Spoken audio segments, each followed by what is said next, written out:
नमस्कार, पुन्हा एकदा आपले सर्वांचे स्वागत आहे.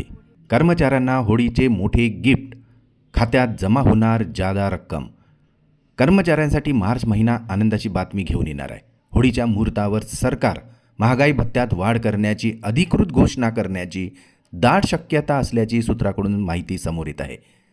ही वाढ ग्राहक किंमत निर्देशांकाच्या ताज्या आकडेवारीनुसार असून 1 जानेवारीपासून कर्मचाऱ्यांना लागू मानली जाणार आहे.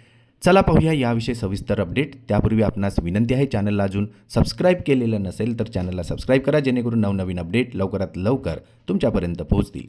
आणि नवनवीन अपडेट मिळविण्यासाठी बेल आयकॉनलाही प्रेस करायला विसरू नका. तज्ज्ञांच्या अंदाजानुसार DAमध्ये 2%ची वाढ आता निश्चित मानली जात आहे. जर ही वाढ मंजूर झाली तर महागाई भत्त्याचा आकडा आता 60% पार होणार आहे. काही अहवालामध्ये 6% वाढीचा दावाही केला जात असला तरी गेल्या 12 महिन्यांची सरासरी पाहता आता 2% वाढ होणार असल्याचे स्पष्ट झालेले आहे. या वाढीचा थेट परिणाम कर्मचाऱ्यांच्या हातात येणाऱ्या पगारावर होणार आहे. नवीन वेतन आयोग लागू झाल्यास कर्मचाऱ्यांच्या पगारात सुद्धा मोठी वाढ अपेक्षित आहे.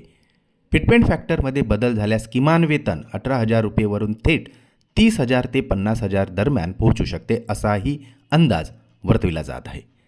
जेव्हा 8वा वेतन आयोग प्रत्यक्षात येईल तेव्हा महागाई भत्ता पुन्हा 0 केला जाणार असल्याची आणि नवीन मूळ वेतन निश्चित केले जाईल असे मानले जात आहे. मात्र आता सध्या मार्चमधील ही संभाव्य घोषणा लाखो कर्मचारी आणि पेन्शनधारकांसाठी होळीची मोठी भेट असणार आहे.